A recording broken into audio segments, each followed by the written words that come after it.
Et si la frappe de l'avant-garde n'était pas qu'une provocation, mais le début d'une nouvelle ère géopolitique? La Russie vient de franchir une ligne rouge en déclenchant, pour la toute première fois en opération réelle, son système hypersonique avant-garde. Dans un contexte de tension croissante, ce n'est plus un simple test ou de l'intimidation. C'est une démonstration de force sans précédent. Résultat immédiat. À Washington comme à Bruxelles, c'est un silence gêné. Aucun commentaire public, aucun mot officiel, comme si le choc de cette annonce avait paralysé les décideurs occidentaux. Pourquoi? Parce que l'avant-garde n'est pas une arme ordinaire. Il file à plus de 33 000 km/h, manœuvre dans l'atmosphère sans suivre de trajectoire prévisible, et aujourd'hui, aucune défense occidentale n'est capable de l'arrêter. Mais ce coup de théâtre n'est qu'un début. Le Kremlin prévient déjà. Si l'escalade continue, d'autres systèmes, tout aussi avancés, sont prêts à entrer en jeu.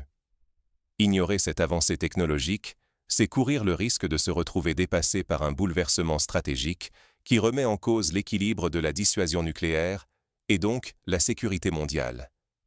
Ce qui est en jeu?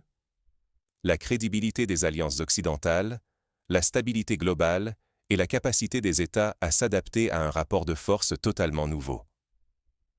Alors, simple provocation ou véritable changement de paradigme? Pour comprendre ce qui se joue derrière ce lancement choc, il faut revenir en détail sur les faits, mais aussi sur les enjeux techniques et politiques de l'avant-garde. Comment un seul missile peut-il rendre obsolètes des décennies d'investissements occidentaux? C'est la question que pose aujourd'hui le système hypersonique russe Avangard, un engin qui bouleverse tout ce que l'on pensait savoir sur la dissuasion nucléaire et la sécurité mondiale. Pour comprendre cet événement, il faut d'abord se pencher sur ce qu'est réellement l'avant-garde. Imaginez un planeur nucléaire capable de dépasser 33 000 km/h, de parcourir plus de 5 000 km, tout en suivant une trajectoire totalement imprévisible. À cette vitesse, il atteint sa cible plus vite que n'importe quel système de défense n'est capable de réagir. Les radars occidentaux, conçus pour arrêter des missiles balistiques traditionnels, se trouvent aujourd'hui impuissants face à un tel adversaire. Les investissements colossaux dans les boucliers antimissiles, comme le système américain ABM ou les batteries Patriot déployées en Pologne, n'offrent aucune garantie. Cette révolution technologique ne surgit pas de nulle part. Dès le début des années 2000, la Russie lance le développement de l'avant-garde en réponse directe au retrait américain du traité ABM, qui devait empêcher la prolifération de défenses antimissiles stratégiques. Moscou comprend alors que l'Occident cherche à rendre son bouclier invulnérable, reléguant la Russie à un rôle secondaire. Vladimir Poutine, en 2018, ne mâche pas ses mots. Nous avons créé une arme contre laquelle il n'existe aucune défense. Malgré la réaction sceptique de l'Occident, Avangard entre officiellement en service en 2019 et ne cesse depuis de s'améliorer. Portée accrue, précision sous les 10 mètres, nouvelle capacité de manœuvre. Mais pourquoi faire une démonstration maintenant? Car la tension n'a jamais été aussi forte. L'OTAN masse ses forces à l'Est, déploie des F-35 dans les États baltes, des Patriotes en Pologne, alors que ses instructeurs prennent un rôle direct dans les opérations ukrainiennes près des frontières russes.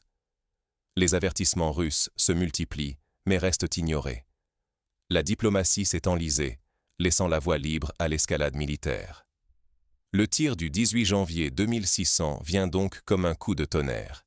Réussite technique éclatante, cible choisie dans le Pacifique pour sa portée symbolique, et message clair envoyé à l'Occident. Ne pas saisir l'ampleur de cette avancée, c'est sous-estimer le choc pour l'équilibre stratégique mondial. Les anciennes certitudes sur la supériorité occidentale vacillent. Mais au-delà de la prouesse technologique, que nous dit ce geste sur l'état réel des rapports de force et sur les intentions de Moscou? Ce tir était-il inévitable ou la conséquence d'un engrenage stratégique ignoré? Pour comprendre, il faut revenir sur les coulisses de l'échec diplomatique. Depuis Istanbul à Minsk, en passant par Genève, toutes les tentatives de dialogue ont tourné court. Les Russes n'ont cessé d'accuser l'Occident de vouloir gagner du temps, de multiplier les promesses sans jamais offrir de garanties, pendant que sur le terrain, la situation n'a cessé de s'aggraver. l'envoi d'instructeurs de l'OTAN supervisant directement les opérations en Ukraine, la hausse massive des livraisons d'armes sophistiquées et les rumeurs persistantes d'une adhésion prochaine de l'Ukraine à l'OTAN. Tout cela a nourri la perception, à Moscou, d'un encerclement inéluctable. Mais la démonstration de l'avant-garde ne vise pas que l'Occident. À l'approche des élections, le Kremlin affiche une puissance retrouvée. C'est aussi un message interne de consolidation du pouvoir, une preuve tangible que la Russie sait innover malgré les restrictions et les sanctions. Dépenser des centaines de milliards de roubles dans un programme aussi ambitieux n'est pas anodin. C'est une déclaration de souveraineté technologique. Face à cette rupture, les réactions occidentales se distinguent par leur prudence. Washington se limite à de vagues affirmations sur la défense collective sans jamais mentionner l'avant-garde. Pourquoi tant de retenue ? Reconnaître publiquement la supériorité russe équivaudrait à admettre l'échec de décennies d'investissement dans la défense antimissile, ébranlant la confiance des alliés européens dans la garantie américaine. Les experts, eux, ne s'y trompent pas.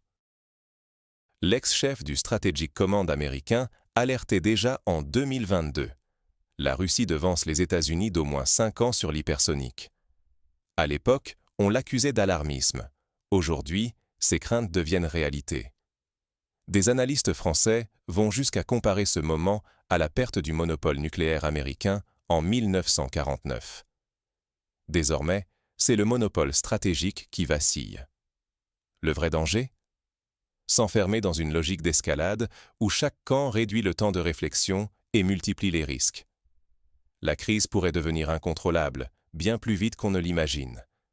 Mais au fond, la question n'est plus seulement militaire. Quelles conséquences pour l'ordre mondial et l'équilibre des puissances ? L'avant-garde signe-t-il la fin du monopole occidental sur la puissance stratégique ? C'est la question qui hante désormais les stratèges du monde entier. Car la démonstration russe n'est pas seulement un coup d'éclat médiatique, elle force les Occidentaux à revoir, en profondeur, toute leur doctrine de défense. Jusqu'à présent, la dissuasion nucléaire reposait sur un certain équilibre, garanti par la suprématie technologique américaine. Mais face à un planeur hypersonique capable de déjouer tous les systèmes antimissiles connus, cet équilibre vacille dangereusement. À Washington, à Paris, à Berlin, la désillusion est palpable. Les États-Unis accumulent les revers. Leur propre programme hypersonique, HGM-103 ou LRHW, enregistre des retards à répétition, des échecs techniques. Le dernier essai en date ? Un prototype parti en fumée lors de la phase d'accélération. Côté européen, on est à des années-lumière. Les projets franco-allemands n'en sont qu'aux premières maquettes, et il faudra attendre une décennie, au mieux, avant d'espérer rattraper ce retard. Résultat, l'écart de capacité avec la Russie ne fait que se creuser. Ce n'est pas qu'une question d'orgueil. Ce décalage déstabilise les alliances. Le Japon et la Corée du Sud, qui misaient tout sur le parapluie américain, s'interrogent désormais. Si Moscou peut percer toutes les défenses, la garantie de Washington perd de sa valeur. Pour la Russie, c'est une fenêtre diplomatique inédite. Négociations sur les Kourils avec Tokyo, influence renforcée en Asie centrale, capacité à imposer ses vues sur le dossier coréen. Chacune de ces crises régionales devient un terrain où la puissance russe pèse lourd. Il faut aussi souligner la prouesse. La Russie a développé avant-garde sous sanctions, sans accès aux technologies de pointe occidentale.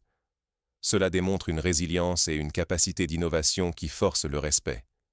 Et pendant ce temps, l'OTAN doit justifier des décennies d'investissement dans des systèmes désormais obsolètes, sous la pression d'électeurs qui veulent comprendre comment l'équilibre a basculé en si peu de temps. Ignorer ce nouveau rapport de force serait une erreur fatale. Ne pas s'y adapter, c'est risquer l'effondrement de la crédibilité occidentale, l'éclatement des alliances et, au pire, des crises incontrôlables. Mais la puissance seule n'est pas une garantie. Quelles sont les leçons à tirer et les choix possibles ? Comment éviter que la course à l'hypersonique ne mène à l'irréversible ? Car il faut bien comprendre, l'avant-garde, malgré son aspect spectaculaire et inquiétant, reste avant tout un outil de dissuasion. Ce n'est pas une arme brandie pour attaquer sans réfléchir, mais un message adressé à ceux qui menaceraient la Russie. D'ailleurs, le ton employé lors de la démonstration le disait sans ambiguïté. Pas de bravade, pas de gesticulation, mais un signal ferme. Si Moscou se sent acculée, elle n'hésitera pas à mobiliser tous ses atouts, et c'est là que le danger guette. Pour l'Occident, la tentation serait grande de minimiser l'impact de cette avancée, de s'accrocher à l'idée que la Russie bluffe ou que l'avant-garde n'est qu'une rareté impossible à reproduire en série. Mais ce serait prendre un risque colossal. Les doctrines de défense, les stratégies d'alliance doivent impérativement évoluer. Il ne suffit plus d'annoncer des contre-mesures hypothétiques ou de parier sur une avancée technologique à venir. Il faut regarder la réalité en face, accepter la fin de la suprématie automatique et s'adapter, vite. La Russie, de son côté, mise sur la démonstration de sa maturité technologique, sans pour autant chercher l'escalade à tout prix. Montrer sa force, oui, mais en évitant la surenchère qui mènerait au chaos. C'est une position qui, paradoxalement, renforce la stabilité, mais uniquement si chacun des acteurs évite le piège de l'incertitude. Car le vrai danger, c'est l'erreur de calcul. Une incompréhension, une mauvaise interprétation, et c'est la catastrophe. L'histoire l'a prouvé.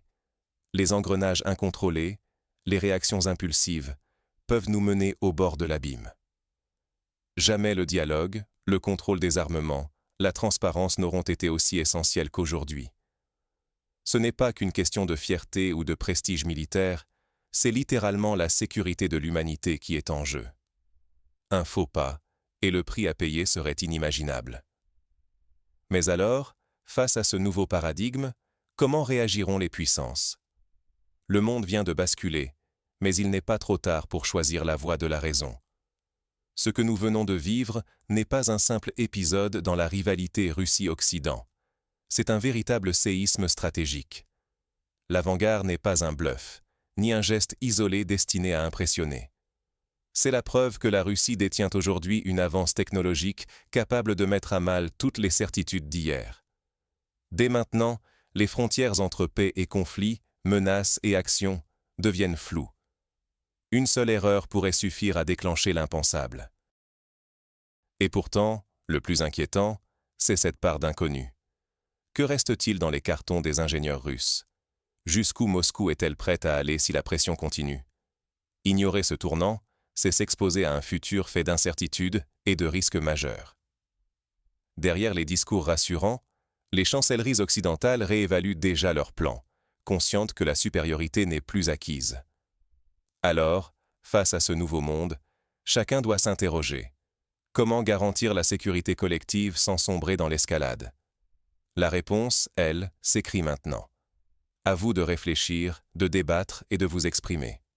Le monde a changé, et l'avenir dépendra de notre capacité à en prendre la mesure.